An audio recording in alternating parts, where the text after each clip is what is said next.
Greetings, YouTube, and welcome to episode 22 of the Encyclopedia Magica, Volume 1. Let's see where we left off. We're in arrows still.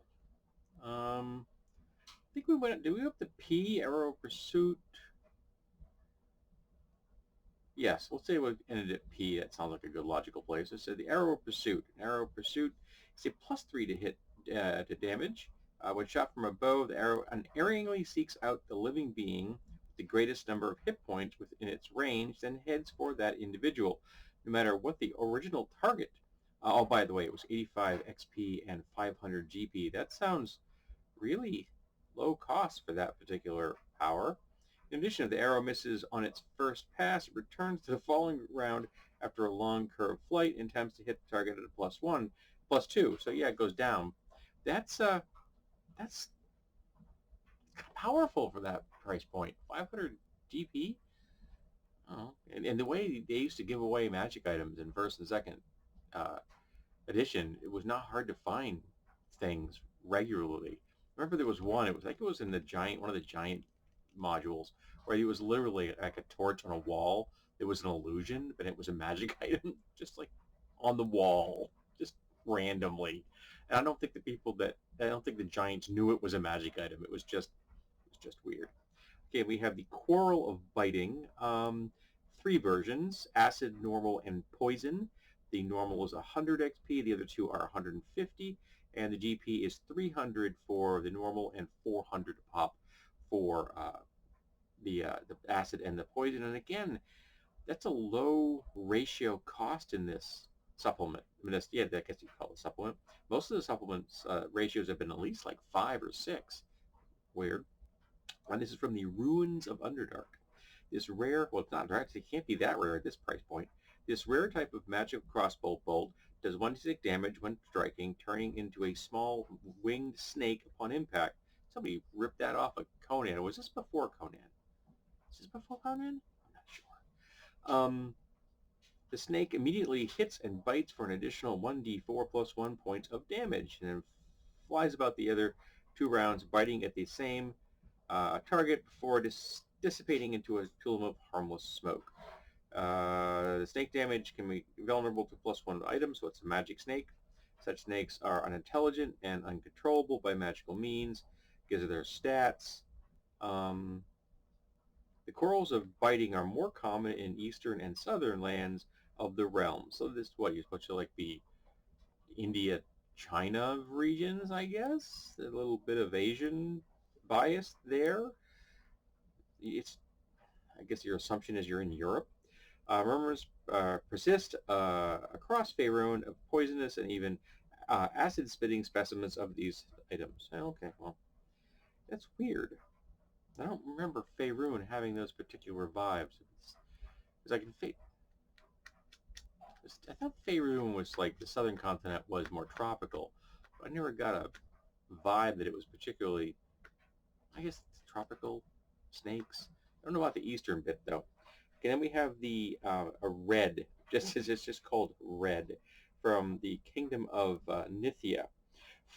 Hey, look at that, a cat here. And these go from +1 at 20 XP all the way up to +5 at 150. There's also a -1, obviously, a cursed item.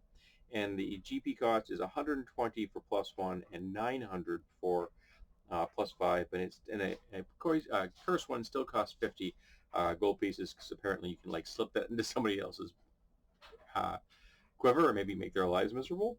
Red-shafted arrows are not uncommon in Nithya. Some are made from red-colored reeds, while others are dyed. The common belief is that a red arrow seeks blood, making it more likely. This belief is backed by the more likely to cause damage by the fact that truly magical red arrows do exist in Nithya. Their sources are uncertain. Perhaps a Devatic archer, a sect of priests, yada yada yada. So yeah, just flat up. Red arrows are painted red because there are magic arrows. Now, I apologize for the dryer in the background. Is this a red barn situation? Because the old adage is that red barns are painted red because red paint is the cheapest paint, and they're that red paint is the cheapest paint because everybody paints their barns red. So it's a circular argument. So is this the same situation where the legend of red arrows being more dangerous is because there are magical arrows in the world, or are there magical arrows in the world because get the point? That's interesting. And we have the hour of refilling. This is from the Rules Encyclopedia, which I have a copy sitting right there. 100 XP and 400 GP. This talent gives no special effects to a missile when fired. So in case it's a magical ability that you could cast, I guess. If left in a container with other missiles of the same type, that is a refilling arrow with normal arrows or refilling sling stone with normal sling stones, however, it magically creates 1d12 more missiles of the normal type each day. Now that is really darn cool. That is awesome. You get an arrow like that, and even at a 400 GP cost, an arrow or a sling stone, that could save your bacon. Particularly if you say you've got good quality lead sling stones, even if or something like that, or even cold iron ones. That would be cool because they are a specialty um, uh, items that could be very useful, and you wouldn't have to buy them because you've already invested in the item that just tops up your supply. That's cool. Then we had the Arrow of Returning from a Dragon magazine, 40 XP and 240 GP. See, that's the ratio I thought about before, the sixth ratio. Once fired, these arrows returns to the archer's quiver after an unsuccessful attempt to strike its target has been made. It is considered a +1, and it returns at the end of the round at which it was fired. For example, turning the dragon, its attack roll is not high enough to hit the arrow. So I guess if it returns if it misses, and if it hits, it doesn't. That's a trait that you see in 3.5 in Pathfinder First Edition. I don't know if it still exists. Returning characteristics. There are a lot less structured magic item rules in both P2 and in 5th edition. They're much more kind of low fantasy first edition vibe stuff than the more scientific, structured, formulaic methods of 3.5 and P1. Then we have the Rock Piercing, another one from Dragon. Both those are from 135. Must have been an Arrow episode, an issue. 50 XP and 300 GP. Again, that's the ratio I thought. This arrow is made of a specially magical metal. When used by an archer of at least 16 strength, this missile automatically hits its intended target, which is a specific point of a non-living rock into which the arrow sinks, leaving around 6 inches of the mirror of its shaft exposed. A small steel ring is set up into the rear of the arrow, to which can be tied a thin line or cord. An archer with an arrow of piercing encounters a deep chasm with no way across. He or she may only to tie a rope to the end of the arrow and shoot at the arrow at the other side. So it's a magical means of uh, circumventing a gap of some variety. It's reusable. You retrieve the arrow. The archer will grasp it with both hands and pulls it from the target, which could be technically difficult to achieve if it's in a weird spot. It actually bounces off any fleshy creature, doing no damage. But acts as a +5 arrow against any living or animated targets composed of stone. That would make sense. Additionally, it slays instantly any creature that has been petrified. Saving throw is death. Magic is failed. Successful hit saves means only double damage. So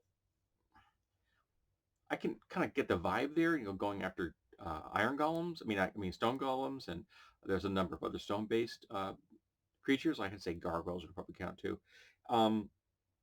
But if somebody is petrified, well, why do you need to hit them at range? They're not going anywhere. You can take your time, and when you have the opportunity, just walk up and beat them repeatedly with a metal object, and then you will break them into very convenient, small, easily destroyed pieces. So that's a weird ability. Alrighty, then we have the Arrow of Roping, 20 XP, 120 GP, also from Dragon 135. When used, this magical arrow leaves behind a smoky brown trail through the entire arc of its flight. The trail solidifies into a material brown rope when the arrow strikes its target, bonding to the bow that it fired from. It only works against wood, and it has a 70% chance of penetrating stone or metal. So wood is automatic. There's a chance it won't bond. I would probably change that to like 75 on stone and 50% on metal, because there's a significant hardening difference between wood, stone, and metal. Once bonded, the arrow never pulls free unless excessive weight is applied, and only bends if a successful bend bars is made. It can hold 500 pounds. So that's kind of cool. That's a one-shot version of the other one we spoke about a moment ago. Then we have the Arrow of Scent Detection. How many S's are there? I don't want to go too long today.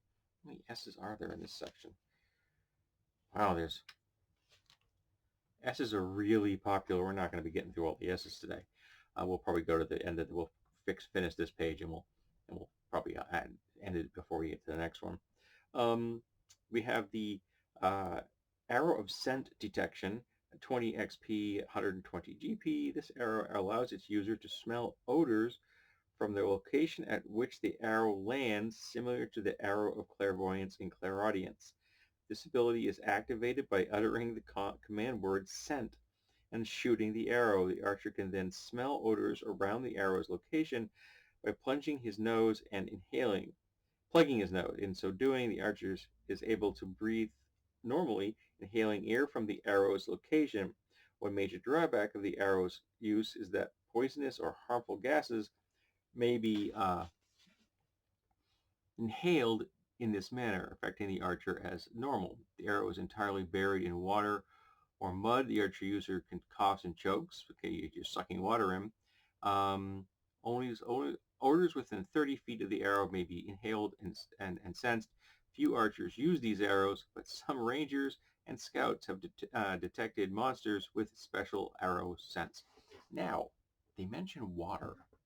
So, if you fire this at a tree, and then you go underwater, doing this the entire time, or or putting plugs in your nose so your both hands are free, you could breathe underwater indefinitely. So for 120 GP, you've got a reusable potion of underwater breathing. I would do that because I'm a sneaky bastard.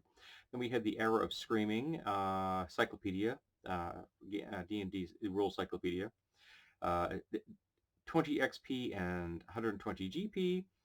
This arrow effect occurs when the missile is fired, even if it misses the target. As it travels through the air, the missile produces a loud cry, causing all within 30 feet of its path to check morale. If morale check fails, victims retreat to fear for 1d8 rounds. That could be very darn useful if you need to clear out a bunch of mooks who are likely to fail a morale check. That would be useful. Screaming 2. This is again from Dragon 135, 20 XP, 120 GP. When this missile is fired, it emits an ear-shattering scream that deafens all beings within 30 feet of its flight path for 1d4 plus 2 rounds, including the archer unless protected. In addition, those affected drop everything and cover their ears during melee round in which the arrow is in flight. Any spellcasters lose their concentrations, while spells to be cast during this time are lost. There are 15% chance that a set of earplugs are found with the arrow to protect the archer. That could be very useful if you can get that off before the enemy spellcaster casts the spell, because you've just ruined all the casters in that. That could be very, very useful. As I mentioned, by deafening an entire group of enemies, it makes their communication much more difficult, because most folks are using some kind of language. Very few groups are going to be purely mental contact. So that's kind of cool. And then we have the last one for today, which is the Arrow of Seeking, 100 XP and 500 GP, another from the Rule Encyclopedia. This talent only functions when the missile is fired at an object. It is not usable against creatures. It automatically hits any one target object within range as long as the path of travel is clear. It may be used as a missile of disarming if desired, or it can be used to sever a normal rope, pierce a sack, push a button, trigger a trap, etc. It automatically misses any creature at which it is aimed. That could be very useful as a uh, denial operation kind of thing, preventing an enemy from being able to access an item, uh, knocking it out of their hands, or destroying something that is delicate. So that could be very useful. That could have a lot of utility, and it's not a bad price for something that could save your bacon in a spot. Of course, there's a lot of arrows that lift a lot of these specialty arrows. I believe the Quiver of Elona or the Quiver of Convenience, I can't remember what the generic version is called, lets you choose which arrow you're pulling out of your magic quiver. Kind of like the way the handy haversack would let you choose a specific item out of your haversack just by mentally deciding I want to pull out, my scarf, and your scarf is in your hands so long as you have a scarf in your pack. So you could probably do this. I think the quiver works the same way because I'd be honest, keeping track of all these different now is not going to be easy because most people don't have a computer controlled quiver like Hawkeye did from the Avengers. All right, so been long enough today. So this has been the Encyclopedia Magica Volume 1, Episode 22. Hope that you enjoy yourself, and I hope that you will return in the future for the next one.